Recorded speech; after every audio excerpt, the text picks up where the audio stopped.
conversations about culture and Christianity. My name is Eric, and today we have a special episode for you where Alex gets to sit down with theologian and author Josh McNall, where he talks about his book, Perhaps, Reclaiming the Space Between Doubt and Dogmatism. It's a really in-depth, great conversation about having doubt and that being okay and just navigating your faith. So be sure to stay tuned for that. Well, as promised, we've got Dr. Josh McNall on to talk about his book, Perhaps, and maybe a few other things. But Josh, will you just start by introducing yourself? Yeah, thanks for having me. I'm a college professor in Oklahoma, a place called Oklahoma Wesleyan University, and I do kind of some preaching and teaching at my local church. But I've come to Omaha a lot because I've got family here that go to Christ Community, and so I'm excited to be here. Yep, glad to have you. I had a brief, I know you work at a Wesleyan college, but I had my brief Wesleyan stint or close to it. You can tell me how much they deviate, but at a United Methodist Church for about 3 years, I led their student ministry between Christ Community. So I was a resident here, launched out into ministry for 3 years, and was at a local UMC church, and then came back here. But it was so good for me because I was raised super charismatic, so I didn't even know there was like a Lenten calendar or, what is Advent? Like there was none of that. It was like, whatever the Spirit told the pastor Sunday morning at 8:55 before the 9 o'clock service, that's where we were going. That's a little bit, of a joke, but I grew up married to, I didn't grow up married. I married my wife, who was from a Roman Catholic background, and so I really never understood liturgy or anything like that. And so I was so grateful, one, to learn about John Wesley. That guy was incredible. And then just learn a deep appreciation for liturgy, which took me on a whole James K. Smith, tangent and all that stuff. So anyway, I've grown an appreciation, for Wesleyan tradition, faith. That's not all what we're talking about, but little connection there. So we're talking more specifically today about one of your books. The title is Perhaps, Reclaiming the Space Between Doubt and Dogmatism, which for me, like, honestly, just reading that, you had me hooked. Living in 2023 is when I read it. I know you wrote it a couple of years ago, but in this space where there's political unrest, there is words like deconstruction floating around everywhere out there, and it does seem like there's not a lot of space to exist between doubt and people just leaving the faith and or you choose dogmatism and being a mean, angry, spirited person. And so what drove you to write this and maybe even come up with that as the title? Yeah, well, I mean, a lot of the things that you've described are the things that drove the book, a sense that for a lot of us that our culture is kind of being terrorized by the fringes, kind of the angry extremes on either side.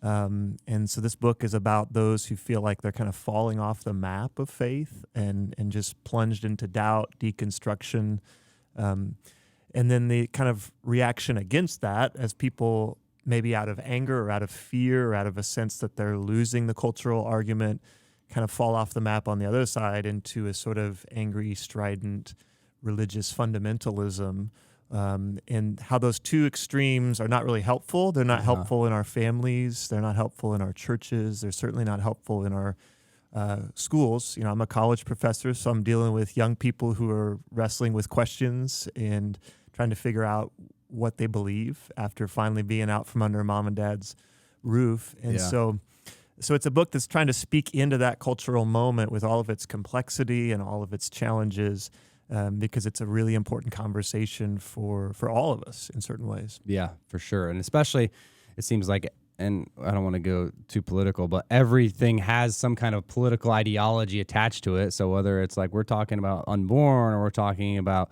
sexuality, it feels like you've got to fully pick a side, which usually each side ends up in some kind of way on a political spectrum. And so it's difficult, I think, especially for different generations to even wrestle through a few of these things. One of the things I loved about your book is you used fiction. So there's a character inside of it that you kind of map through a story. Her name's Eliza, or Eliza. You can correct me. And so she walks through her college kind of experience, dad losing mom, I think, and a brother that's walking through his own identity struggles, and you kind of see her wade back and forth, and I really loved that. So I'm curious, like as I'm reading that, like one of my roles here for a long time, I did student ministry, and so I got to see what you were talking about with a lot of kids choosing to make their faith their own or choosing to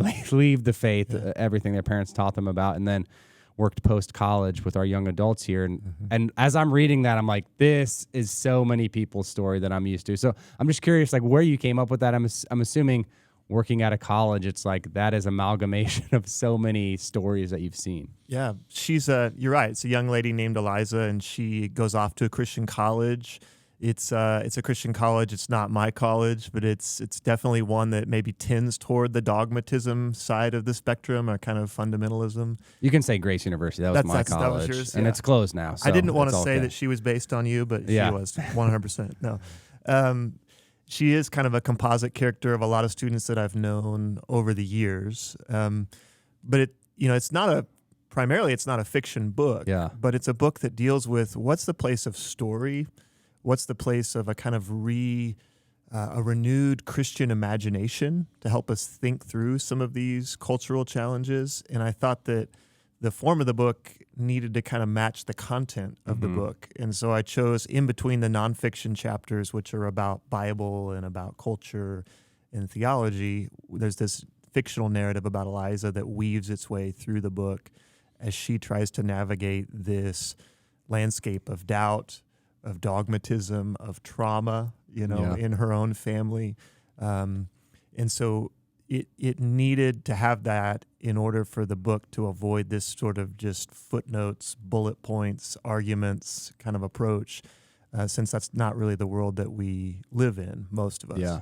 Well, and I think what was unique about her is, like I said, you can see that footprint of a girl going to, Bible college, losing someone, which a lot of times that will cause some stir within you of like, God, I thought you were good. How do you let this happen? And then I think her brother, was struggling with his identity sexually. And so then it's like, how do I talk to my dad about that? And there's this height, and like, so much of that is just a part of reality. And how do you wrestle through that? Especially if you go to a parent that is like, if I go approach them about this, there's just going to be a short, angry, and I think especially with sexuality, that ability to even go ask questions of somebody, especially that maybe tends towards the dogmatism side. Yeah. It's fearful as a kid. I mean, you can live in a lot of fear. And so I think that represented it well. So two different worlds. And I think you refer to them mostly as like as Pangea, this idea of that, and then of perhaps being that space. And then there's this drifting apart of doubt and dogmatism that are caused. So let's talk a little bit about dogmatism, for example. What are some of the dangers as you wrestle through that you highlight in the book of what are the fear? And you've mentioned a little bit about it, but what are the dangers of dogmatism? Yeah, when I talk about dogmatism, I'm not talking about dogma, which is kind of a $5 theology word that just means basic Christian beliefs. Yeah. I'm really talking about a matter of tone and a matter of what we choose to emphasize. And so when I say dogmatism, it tends toward a tone of shrillness. And that shrillness is often exacerbated by social media, by the algorithms that sort of reward outrage because it gets attention and keeps us looking at our phones. And so I talk about survival of the shrillest and how those voices kind of get amplified through social media, and we feel like we're surrounded by dogmatism. So that's the tone piece. But the emphasis tends to be an emphasis on certitude, that we need to have certitude or certainty on every single question.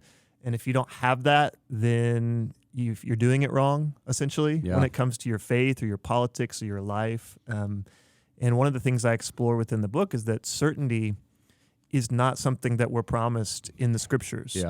Even for the Apostle Paul, I mean, the title of the book, which is kind of a weird title, I realize, perhaps. It comes from the book of Philemon, where Paul is writing to this guy about this former slave, Onesimus, and he says, perhaps the reason that he was taken from you was he's like, I don't know why this happened, but maybe God was working in this situation in this way. And so it's a word that avoids both certainty, which even Paul in that case didn't have, but it also doesn't just sort of sit back and just say, well, I don't know. Who knows? It avoids a kind of posture of apathy or doubt. And so dogmatism is the attempt to just sweep all of that off the table and to arrive at this certitude on every single question.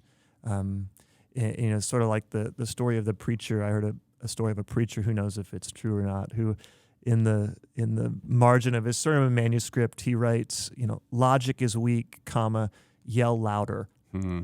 And I think that describes dogmatism in some cases. When we feel like we're losing the cultural argument, we kind of lean into volume and sometimes rhetoric or anger. And so it's a matter of tone, and it's also a matter of what we choose to emphasize, but it has costs in our families and in our churches all along the way. I'm just impressed you found my manuscript. I know we post them every week. I didn't want to say that on the mic, but yeah. I appreciate it. So how about doubt? So doubt seems to be this other, side of the cultural divide. And so what's the dangers of doubt? Yeah, in some cases, doubt is not always a bad thing. And we need to be really clear about that. Like if we've had wrong views on God or the Bible or our neighbor, then one of the ways that God moves us toward truth and growth is through passing through seasons of uncertainty and questions. And it can be something that God uses to refine us, kind of like the refining fire that is talked about in the scriptures. We pass through a season of doubt or even a season of deconstruction, and God uses that to grow us and to make us more mature. And so the first thing we need to say is that doubt's not always bad. God can use it in different ways. But when we do read the scriptures, when that word shows up, and obviously it's translated from Greek and whatnot, but it's not something that is praised typically. It's something that is cautioned against, or God wants to move us past it. And so there is a posture of doubt and deconstruction that is really cancerous to our culture and our relationships, where we attempt to kind of cynically see through everything, and all of the ulterior motives and all of the just the stuff that's out there. And we end up seeing nothing. We end up in a place where we're not rooted in anything. We're not rooted in faith or relationships because we've deconstructed, we've torn apart everything. And that's not a very fun place to be. It's not a place that God wants for us, even if doubt in some cases may be unavoidable. The scriptures kind of work against that kind of doubt and call us into a place of trust and a place of obedience, even if we don't have certainty. Yeah. I think of tons of narratives, obviously, throughout scripture of people ending up in that space, or not ending up there, but going through seasons of that. You think of like Elijah, the dude saw God move in some powerful ways, had a crazy showdown on Mount Carmel, and then he's sprinting away from Jezebel. But then God, in his kindness, ends up meeting him and not leaving him there. Or obviously John the Baptist in prison. Like, Jesus, what happened here? You the one to come, or should I look for another? But that space of doubt, I think, is okay, right? For people to sit in, but then they don't just sit in it. Christ is kind enough to come and meet them in different ways and show himself faithful, but not like berate them. Like, how did you ever doubt me, you idiot? That's not the posture he takes. You know? Thomas is a great example of that, right? You can't really blame Thomas. Yeah. We have a lot of years that suggest that dead things stay dead. Yeah. And so he doubts the resurrection, but Jesus steps into that space and meets Thomas where he is. Yeah. And it's through the scars, it's through the painful aspects of the cross that Thomas comes to see Jesus more clearly. And so Jesus works against Thomas's doubt, but not in a kind of angry, dogmatic way, we could say. Yeah. And I think that's where things get really frustrating and difficult, when you have two people that really want to anchor themselves in either or, and they're trying to have any kind of conversation, because the person with so much certainty, just is looking down and berating the person with any kind of doubt. How could you not be certain? And the person with doubt is just like, nobody can be that certain. And so it doesn't end up being any kind of space where you can even have any kind of conversation, which is probably like maybe a lot of why we avoid a lot of things at a dinner table or those kinds of things. When you've already pegged somebody as one extreme or the other, it's difficult to have relationships are ruined. So many things are ruined by that. And so that's why I've loved, this idea that you introduced or Paul introduced, perhaps being an answer, especially as I was reading it in a world where we've used the word already, deconstruction. It seems to be an in vogue word. Maybe it's losing some of its steam, but everybody, talking about deconstructing your faith, pulling it apart, all that kind of stuff. So how do you see this idea, this invitation to say perhaps as maybe not the answer, you just say perhaps and everything's solved, but the answer to this this space of deconstruction? Because I think there's a lot of people living in fear, for the church over it, especially, saints that are much older and have been a part of the church. They're wondering, oh no, is everything falling apart? So how does asking that question or using that language perhaps meet some of that need in this deconstruction world and offer a light, I guess, at the end of the tunnel? Yeah, I mean, I'm really careful to say in the book that just saying perhaps over everything is not a good solution. Yeah. Right? We can get into all kinds of weird, speculative, hey, maybe the earth really does sit on the back of, a giant tortoise. And it's Perhaps my kids are my kids. That's maybe. Yeah. Who knows? It's not always a helpful word. And you could say that faith is the word that resides between those two extremes of, unbelief or doubt and dogmatism. But the reason I chose this word perhaps, because it really is, it assumes a posture of hopefulness and of active, maybe this is what God is doing, right? And so it's really rooted in a story from the life of Abraham, Genesis chapter 22, one of the scariest, weirdest stories in the Old Testament where God tells Abraham to sacrifice his son, his beloved son, Isaac, and you're like, what in the world is going on here? And I try to unpack that story in different ways, but if we fast forward to the New Testament, to Hebrews, in Hebrews chapter 11, it said that Abraham was willing to obey God, to step forward in this strange, terrifying command, because he considered that God could even raise the dead. And I zero in on the Greek word there, and kind of what's going on is that Abraham is actually engaging his imagination based on God's faithfulness in the past. Abraham, by this point, has seen God conquer death not once but twice, because it says in the Old Testament that Abraham's body was as good as dead, and Sarah's womb was as good as dead. And yet here's this kid, and he's running around, and it says that he considered that God could even raise Isaac from the dead. And that was the thing that allowed him to continue to walk with God, even when he didn't understand what was going on. And I think that's it's an engagement of our biblical imagination to say, hey, what if this God is more powerful than people think? What if he can even bring life from the dead? And that allows Abraham to sort of take that next step of obedience. It's an example of the Christian imagination even before Christ. And that's the kind of thinking that I'm trying to explore in different ways when we use that word perhaps. So it's not always a great solution to everything, but it is something that Christians need to reclaim in certain times in their lives. Yeah, and I mean that story is fascinating too, how you brought that to light and talked about, sometimes we just read the biblical narrative and biblical text and we're just like so matter of fact about it. Like, it's just easy, finally they had a baby after all this time and it was this miracle. This kid's running around. Oh, took him up to the hill. And of course God's going to, we just read all of the end into the story and don't really wrestle through the complexity of all of that. And again, like you said, he had seen God, take things that were dead and make them alive before. And so I hadn't even considered, that and how he could have been perhapsing, as he's making that decision. And so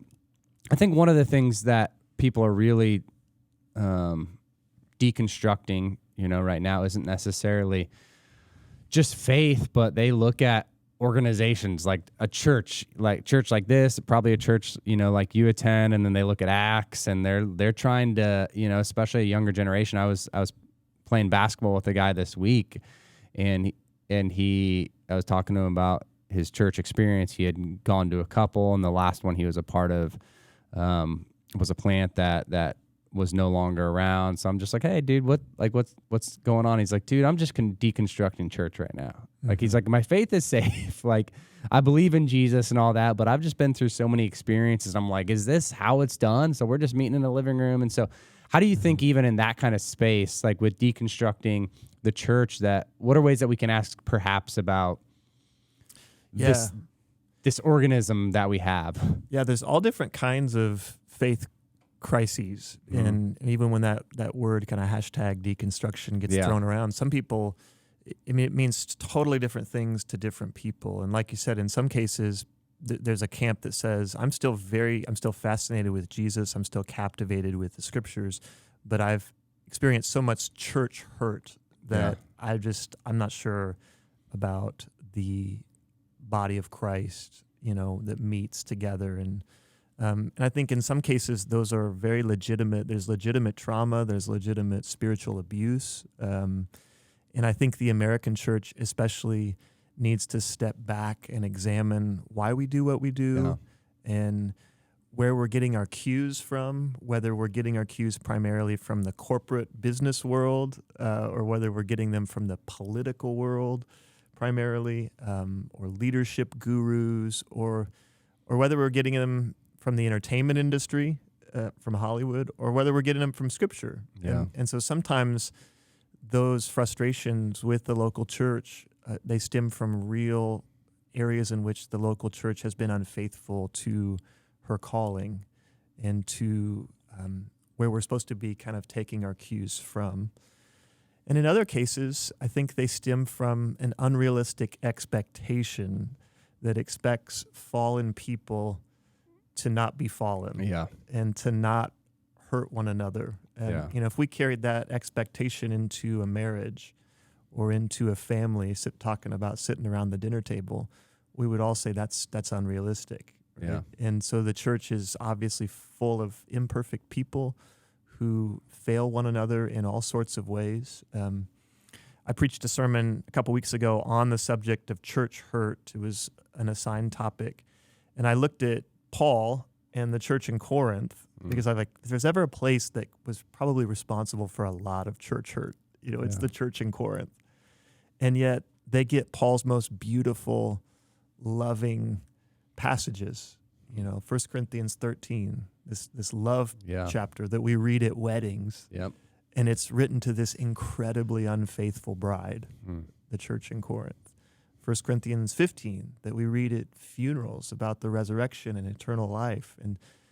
And I think sometimes, just like as a parent, the kid who is acting up and is rebellious and is running, it's not that you love them less, it's that your heart breaks and goes out to them even more. Yeah. And I think in some cases, me as a pastor, I need to remember that when I get really, really frustrated with the church. And I think in some cases for Paul, he's able to remember that because he has this biography himself where he was responsible for church hurt. I mean, he's literally arresting, killing Christians, and God has to knock him off of his horse. And so we need to have, I think, grace for the church and not expect her to be in any way perfect because we are not perfect. Yeah. But we also need to hold people accountable where there's abuse and where there's corruption, and not take this posture, well, it's too big. He's too big to fail. Yeah. And we end up justifying sin and abuse that really hurts people when we take that posture. So there's got to be more than one angle on our approach to the bride of Christ and all of her beauty and all of her fallenness. Yeah, I often tell residents when they come into our program here, they're excited, post college, and they're ready to work at a church, and they see, especially in our denomination, a church like Christ Community, they're like, oh my goodness, I've landed at the place, the best place. And one of my first meetings with them, I'm like, you're going to be here, and in 2 years, you're going to know everything wrong with this place. You're like, right now you're enamored. It's the honeymoon phase, but you're going to see every wrinkle, every spot, every scar that she has. And our job as believers is to present her as the hope of the world to people. And I'm like, the more intimate you become with something or someone, the more you're going to realize those things. And I use my wife as an example. She's my bride, and there's going to be things that I know about her that nobody else does and that I'm going to talk to her about. Right. But you're never going to hear me berate Aaron to other people or cast all of this stuff on others. It's like, no, I'm going to speak life into her and about her to other people as if she is the most beautiful, spotless person that is the whole, if I do that to my kids, right? And I'm like, yeah, your mom, she's just an idiot. Don't listen to her. Yeah. Like, that is not going to be good for them in the long run. And so how do we continue to present her as beautiful? And yes, she's got some scars and issues that she needs to work through, but how do we continue to present her as we do believe the hope of the world, which is good. So one of the questions I could see people wrestling with this whole idea of perhapsing is the fact that it's non-conclusive. I mean, there's a lot of humility to it, but aren't there places that we need to really be dogmatic about? Aren't there really issues that we need to push towards? Isn't this just another move towards being inclusive and putting the coexist bumper sticker on our car and, really having no answers at the end of the day, and let's just all live in peace and harmony and this euphoric world that all of us know is not really doable? So I think those could be maybe some of the stones thrown, lobbed at you from this kind of idea of, there's things we need to be certain. I know you talked about in the book, you sitting there and asking your students like, hey, where were you at 9/11? And then having that aha moment of, wow, you weren't around. And so how even our perspective as maybe older people that have seen a few things and people that haven't experienced it, how we just live differently because of that. And I think that was one of the examples that you talked about. So how to answer that? Like, how are we not just trending towards being inclusive and all that kind of? So there's a whole chapter I have in the book called Guardrails, and basically guardrails for Christian imagination or Christian speculation or perhapsing. Yeah. Because there's all sorts of ways in which that posture is not helpful, right? And so I basically try to lay out 10 commandments. That seemed like a good number, right? I feel like I've heard that. That's good. For how to use and how to engage in a Christian imagination without falling off the mountain, so to speak. And so I try to put some real clear guardrails on how to do that. I talk about don't go alone. Like, you need help. You need Christians throughout the centuries. You need a community of flesh and blood people around you as you wrestle with faith questions. I talk about needing to mean your maybes, right? Sometimes we use maybe as like a get out of jail free card for whatever kind of speculative position we want to hold, or maybe we want to sit on the fence forever and not have to actually make an obedient decision for Christ. And so we use it as a delay tactic. And so basically I lay out 10 sort of just practical, helpful tips for the Christian use of the imagination to keep us from getting into problematic areas. But really there's two ways that I think that word is helpful. And so the first way is for people who are literally on the edge of the map with their faith, that little word can be something that God uses for them to reach out towards Jesus, even if they don't have certainty right now. And it can be, sometimes we confuse faith with certainty. And it's just simply not what that word means in the Bible. That word faith, pistis, in the Greek is closer to a kind of trust or allegiance. And I go into like, what does that word mean, right? Yeah. And so for people who feel like they have to be certain in order to join the family of Jesus, we need to disabuse them of that false notion. It's just not biblical. And so that word can be used for people who just say, okay, maybe. Yeah. And they can step out in faith and obedience and become a part of a local community, can engage in practices. There are certain practices that you can engage in whether or not you believe. Yeah. And God can use those practices to move you toward a place of faith. And so perhaps it's helpful as a kind of stepping stone to Orthodox Christian faith. And then the other way it's helpful is if from a place of faith, there are all these questions that are not essential to Christian orthodoxy, but they're interesting and they're important in certain ways because they impinge upon our lives. And so a faithful use of the Christian imagination when it comes to questions of science or theology, there's kind of 3 chapters at the end of the book that I just call case studies in the Christian imagination. And none of them are essential to Christian orthodoxy, but they're important. And being able to use this posture that's not the same as dogmatic certitude, but it's also not the same as just apathetic, like, who knows, that can be a helpful exercise. So those are the 2 ways that I think it is helpful, and it really does matter, even though it's not this sort of magical word that you can utter like a Harry Potter spell, over your Christian life and have it fix everything. Yeah, and obviously that's one of the places that maybe dogmatism turns towards when even a few of those things that you talked about become, for a lot of people, science or a creation narrative or whatever does become this thing that's like, no, that's if you start there and you start to deviate from a real 7 days or whatever, then you're not, like that is orthodoxy. And if you move away from it, and so I think that's a difficult thing too, is when we've made a lot of those things, or at least talked about a lot of those things in the American church as if they are the essentials. And so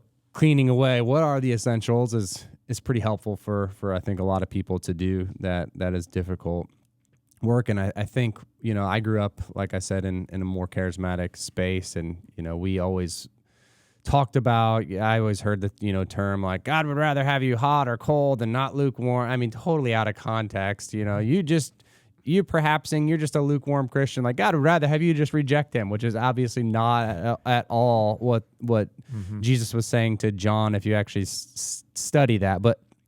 And so I think for a lot of parents, maybe, especially, there's this fear of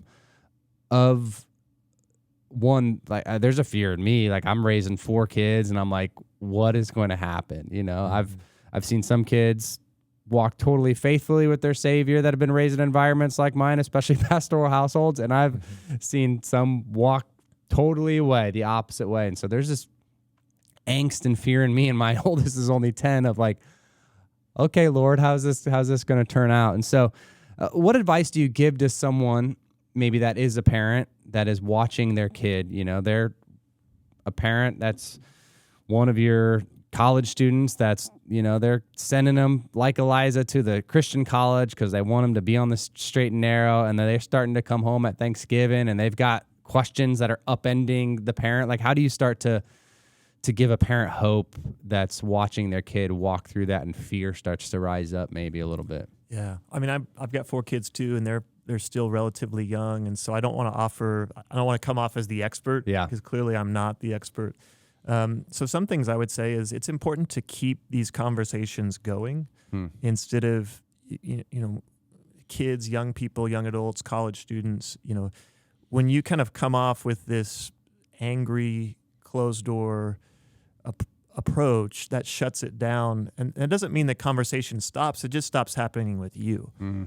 And where your young person is going to take those questions most likely is the internet, and they're not going to always find wise or charitable or godly guides there.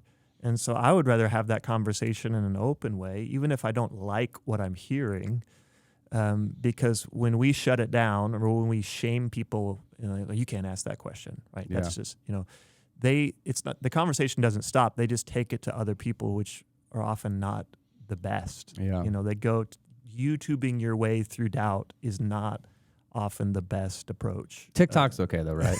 I have no idea what that is. I'm Okay. 40 years old. So that's the first thing, is to keep this conversation going, even if it's uncomfortable, instead of shutting it down. And another thing I would say is, we need to stop confusing faith with fundamentalism. And there are some essentials to the Christian faith, but in some of these segments of the church, because we are so concerned about doubt and deconstruction and the culture war and all of these different things, we have made everything essential. And what that's actually doing is shoving your kid off the map of faith when they begin to ask questions or engage in critical thinking, right? And you're actually causing deconstruction by making everything, including your opinions that have nothing to do with what Christians have believed for hundreds and even 2,000 years, right? When you make all those orthodoxy, what you do is you fast track deconstruction in young people. And so I would be really clear that there's a difference between faith, Orthodox Christian faith, and fundamentalism. And in the rush to kind of shore up our flank, so to speak, against encroaching, maybe liberal doubt, we actually end up fast-tracking the very thing that we're trying to guard against when we confuse faith and fundamentalism. So I'm not saying that as some progressive plant that says there's no core truths. I actually believe that there are, and I have a high view of Scripture, and I study theology. But we need to be really careful about making everything an essential when that's just not the case. So what about, and obviously neither of us are experts here, but somebody that's a little older and oh crap, I've been that person my whole life. I sit with parents. Sometimes I'm kind of the guy on staff if someone's wrestling through sexuality stuff, or they're wondering about those kinds of things in their kid, and how do I have that conversation? And in our home, that's always been any kind of deviation from what we would say is straight. Even though I hate that word because we're all broken sexually, there's like a lot of fear in a kid even having that kind of conversation. And I have parents come to me that are their kids are college age or older, and they're like, how do we reclaim some of that, I guess, when we've already pushed so far, So for maybe the parents that's like, yeah, I'm believing you, but my kid's 23 right now. And how do I start to maybe lure them back in, or how do I start to have those conversations with tact and wisdom now? And maybe, I would assume some humility and apology is probably one of the first steps that would need to happen there. But what would you give to that college student's parent that's like, what do I do now? Okay, I bought in, but I'm already too far. I pushed my kid too far that way. How do I become a person that can start to use humility and start to have those conversations? Yeah, and I think every one of us who are parents, we are acutely aware of the ways that we've failed our kids. And so nobody gets through parenting with a clean slate. I mean, I could just think of so many times punish the wrong kid. You mess up every single day, you fail. And I'm not the expert. My kids are still young, but I've always been impressed with my kids when I apologize that they are very willing to accept that apology. I'm not saying that's always the case, but I think for older parents, if they feel like they have caused spiritual damage, which all Christian parents in some way, to some degree, do, to be able to just own it and say, hey, Dad's not perfect. I was trying to protect you guys, and now I kind of have come to see that my opinion on this actually wasn't helpful or wasn't biblical, and I'm sorry. That's a great place to start because it models humility and it models the ability to change your mind in certain ways. It doesn't mean that you just automatically agree with all of your kids' views, when they come home from college that first Christmas break. I think young people actually really respect the older generation when they can hold positions, but not in a way that is angry or abusive or, just scared, that they want to have a real conversation. They don't want you just agree with all of whatever they think is youth culture today, but to model humility, to keep the conversation going, to be able to apologize when you have done things wrong. I think that is really helpful. And in some cases, discipleship for many of us, this is something that takes generations. And I don't approach these conversations with this mentality that if I can just say just the right thing, that's just going to magically change all of their views. And that's just not, I don't think that's how it works. And when we're talking about sexuality, and that I don't deal with it a ton in the book, but it does come up because Eliza's character, she has a gay brother, and that's caused tension in her family and in her own faith.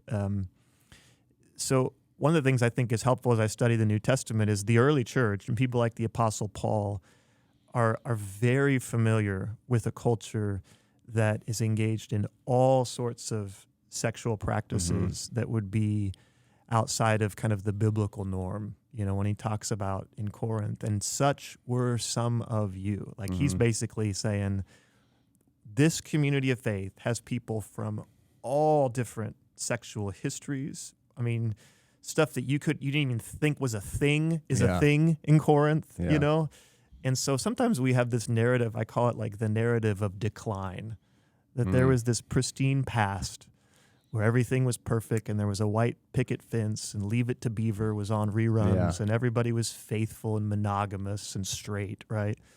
That's not the world of the first century. Yeah. And to be frank, it was never even the world of the United States, So I think we need to move past this narrative of collapse and decline and embrace the fact that human beings have always been wrapped up in patterns of brokenness. And the early church was a place where those people could come and belong and to feel loved, but also be called to change and to be transformed. And all of us, our sexuality needs to be transformed. One author I appreciate says that the opposite of homosexuality is not heterosexuality. The opposite is holiness. And we're all called to holiness. Yeah. And we need to reclaim a theology of singleness, of celibacy, not treat single people like they have a disease. Yeah. So there's all sorts of things that we could talk about under the heading of sexuality, but it's a great conversation for the church to be involved in instead of being maybe scared of, because it's one that the church has been involved in for 2,000 years. And it's important. That's good. So how about how do you lead up as a kid? Maybe you've rocked the world of one of your theology students, and they're realizing maybe some of the fundamental views they came in with or whatever maybe don't need to be as tightly held. How do you help a student or a younger person go lead up, to maybe parents that have these views and they're like, I'm scared to go home and tell my parents that I maybe am questioning that the earth was created in 6 24-hour day. Like, how do you encourage, a student to go have some of those conversations when maybe there's a fear of hitting a wall or whatever in those? I think young people and those of us who maybe have come out of fundamentalism, we have to model grace as well. That's one of the things that sometimes is a mark against fundamentalists is they're so like judgmental and graceless towards other people. And like, well, actually, we can be that way toward them too. For sure. And so it's like, that's something that we have to try to model. Somebody said, I'm not sure where I heard this, but good teachers make it possible for people to change their mind without shame. And sometimes we try to use shame as a tool to get people to change their minds. And it almost always has the opposite effect. Yeah. It almost always, and I talk about this in the book, it causes people to dig in their heels even more deeply.